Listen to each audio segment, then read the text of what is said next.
జగన్మోహన్ రెడ్డి గారు అలా మాట్లాడడం పార్టీలో కార్యకర్తల్ని అంటే కొంచెం ఊపు తెప్పించడానికి whatever it maybe. But దానికి తగ్గట్టుగా ఇంటి దగ్గర ఎవరో మంటలు కూడా పెట్టారంట. అసలు జగన్మోహన్ రెడ్డి గారి వ్యూహాలు ఎలా ఉండే అవకాశం ఉంది, ఉంటే యూజ్ అవుతుంది అసలు? యాక్చువల్గా ఈ 2.0 అనేది ఎంత పాజిటివిటీని ఇస్తుందో అంత నెగిటివ్ అయిపోతుంది, ఎంత నెగిటివ్ అవుతుందో అంత పాజిటివ్ అయింది. అంటే ఇట్స్ లైక్ 50-50 సిచ్యువేషన్. బట్ ఎలా చెప్పాలి, ఎంత నెగిటివిటీ ఎంత పాజిటివిటీ అంటే, ఫర్ ఎగ్జాంపుల్ ఇన్ని రోజులు నన్ను ఒకలా చూస్తారు, ఇప్పుడు కార్యకర్తల విషయంలో నేను ఎలాంటి స్టెప్స్ తీసుకుంటానో చూడబోతున్నారు అన్నారు.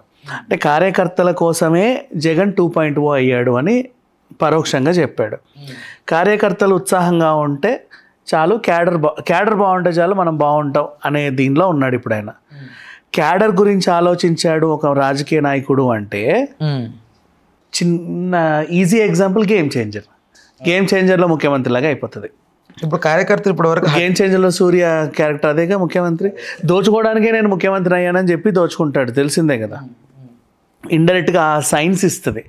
నీ కార్యకర్తలు బాగుండాలంటే దాని అర్థం ఏంటి? ఇప్పుడు కార్యకర్తలు కూల్ అవుతారు అసలు? ఇన్ని రోజులు హట్టింగ్ పొజిషన్లో ఉన్నారు వాళ్ళంతా కూడా, చాలా కూల్ అవుతారు.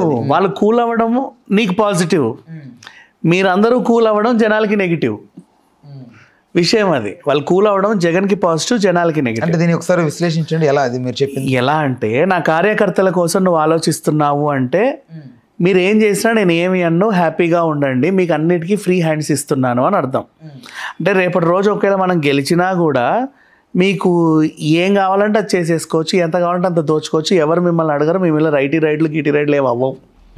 నాకు ప్రజల కంటే కార్యకర్తలు ముఖ్యం, కార్యకర్తలు ముఖ్యం అన్నట్టు వెళ్ళిపోయింది. కార్యకర్తలు ముఖ్యం అంటే జనాలను ఏ కార్యకర్త దోచుకున్నా అడిగేవాడు ఉండడు. ఇప్పుడు నీ ఇల్లు ఎమ్మెల్యే వచ్చి కబ్జా చేసినా నిన్ను అడిగేవాడు ఉండడు, నీకు నాదుడు ఉండడు. అది ఇండైరెక్ట్గా చెప్పాలి అంటే.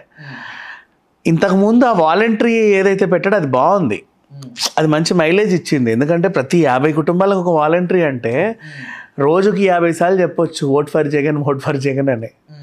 సింపుల్గా నీ ప్రచారకర్తలే నువ్వు పెట్టుకున్నట్టే, అది మంచి మైలేజ్. అది అందుకే ఆ టైంలో గెలిచాడు, అది వేరే విషయం.